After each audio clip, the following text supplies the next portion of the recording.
con el presidente del Brasil, Lula da Silva, se pueda ya plasmar en realidad este sueño de aumentar no solamente los dólares por las compensaciones, sino por sobre todas las cosas que se respeten los derechos que legítimamente le corresponden a la República del Paraguay.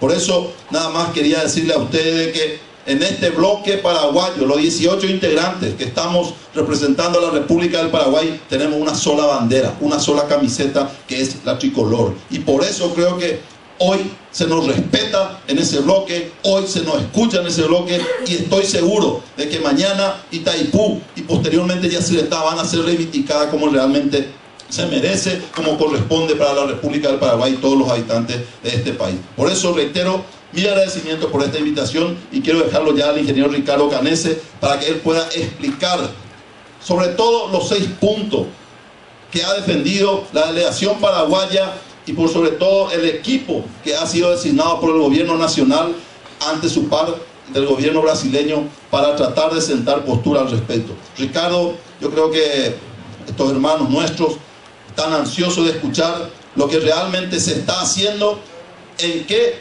punto estamos en este tema tan sensible a la República del Paraguay, y ojalá, como decía al principio, se pueda ya plasmar en realidad en este próximo encuentro de presidentes. Reiterarle al señor presidente del Congreso de Paraguayo las muchas gracias por esta invitación.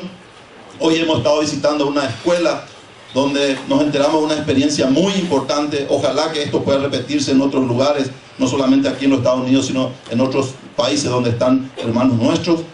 Y estoy seguro de que, aunando esfuerzos, que cada uno de nuestros lugares de trabajo podamos sumar para que realmente Paraguay pueda estar en el sitial que realmente se merece. Muchísimas gracias y muy buenas noches.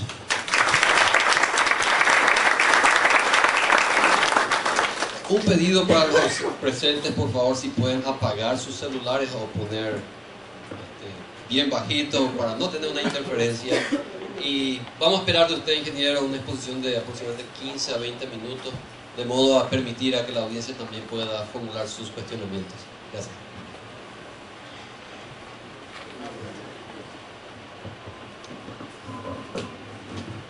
Muy buenas noches. Buenas noches a todos, a todas.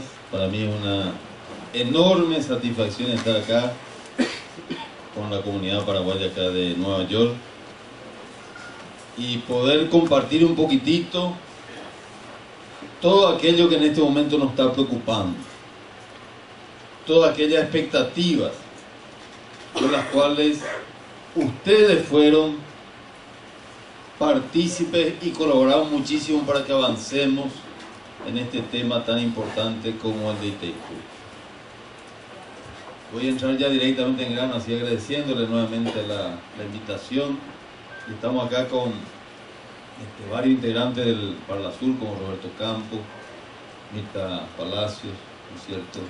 Y luego la demás delegación, ¿no es cierto? El presidente CONAVI, acá el ministro de Repatriación, y donde, comenzando por el Parlasur, como dijo el amigo Carlos Villalba, hemos hecho en nuestro país esta causa de Itaipú una causa nacional, y eso es lo que nos ha permitido avanzar, y eso nos dice la historia. Cuando en la década del 60 la dictadura militar brasileña cuestionó la soberanía paraguaya de El Salto del Guairá, era un momento muy difícil, ¿no es cierto? Nosotros estábamos bajo dictadura, el país estaba dividido, tremendamente dividido, ¿no es cierto? Justamente por esa situación, pero en ese punto toda la ciudadanía se manifestó que El Salto del Guairá es Paraguay.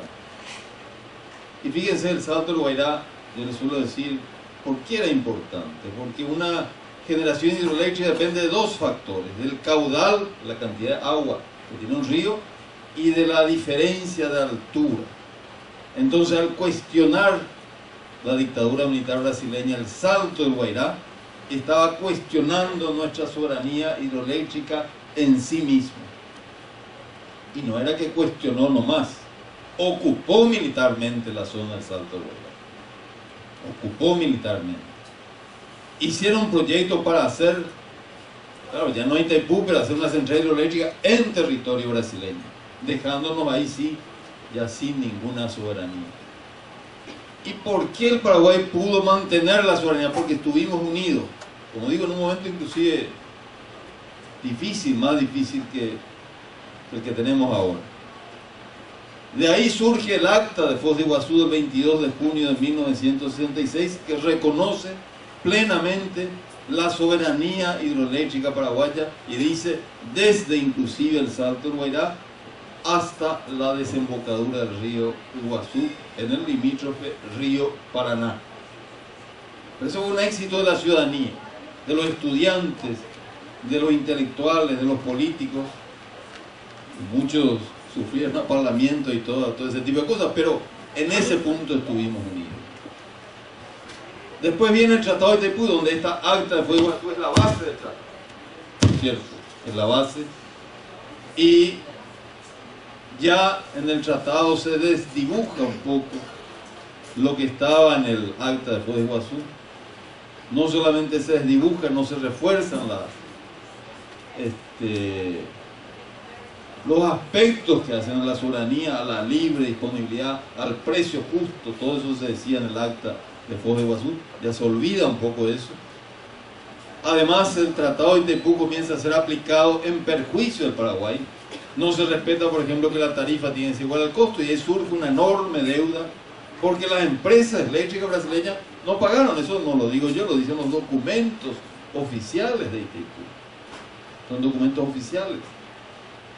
Y de ahí entonces el pueblo paraguayo nuevamente desde el 73 hasta el 2008 hace una larga lucha cuestionando tanto el Tratado de Itaipú en los términos que no nos favorecían, como también en la aplicación, que fue una aplicación corrupta, que dio lugar. Mucha gente me dice, bueno, ¿y por qué nosotros somos dueños de la mayor central hidroeléctrica del mundo y la energía tan cara? Yo le decía, bueno, primero porque se robó mucho. Le suele hablar así en forma bastante directa. Se robó mucho. Y bueno, ese robo lo estamos pagando todos los usuarios que estaban en el Paraguay. Estamos pagando. También lo pagan los usuarios brasileños. Todos estamos pagando. Después las tasas de interés no fueron las más económicas. Y Ari, encima otra vez, ¿no es cierto? Vinieron estas grandes empresas brasileñas y dijeron, no, nosotros no vamos a pagar esa deuda, no vamos a pagar esa tarifa. Yo me voy a veces a una cooperativa y le digo, bueno, ¿qué pasa si yo tengo una cuota de, digamos, 170.000 guaraníes y no puedo pagar? Y le digo a la cooperativa, bueno, acá hay 100.000 guaraníes. ¿Qué hace la cooperativa? ¿Me pone pagado? No. A lo mejor hasta me acepta los 100.000 guaraníes y dice, bueno, ese 70.000 guaraníes que no puedes pagar, te vamos a refinanciar, ¿no es cierto? Hasta ahí puede llegar una cooperativa, a un banco. No, ¿qué ocurrió con Itaipú? Que se le puso el sello de pagado. El sello de pagado a lo entregado por esas grandes empresas brasileñas. Por eso nosotros cuestionamos la deuda, no por un capricho, sino porque no tiene sentido. O sea, ¿cómo uno le va a dar por pagado a alguien que no paga? ¿No es cierto? Encima se dijo, bueno, acá no tenemos dinero para pagar. Pero después esos mismos 70.000 guaraníes, siguiendo el ejemplo, que no se tenía, la persona o las grandes empresas que no tenían dinero, lo prestaron, no es que lo pagaron, lo prestaron, y otra vez nosotros pagando interés. O sea, el que tenía que haber pagado, no solamente no pagó, sino que hizo negocio con lo que no pagó. Bueno, todo eso cuestionamos. Entonces llegamos a abril de 2008, y creo que ustedes habrán vivido desde acá que probablemente el tema más importante de la campaña electoral fue el tema de Itaipú. La prensa brasileña vio eso también. Y ese fue nuevamente un logro de nuestro pueblo. Pusimos al tema de Itaipú, al tema hidroeléctrico, en el primer lugar del debate.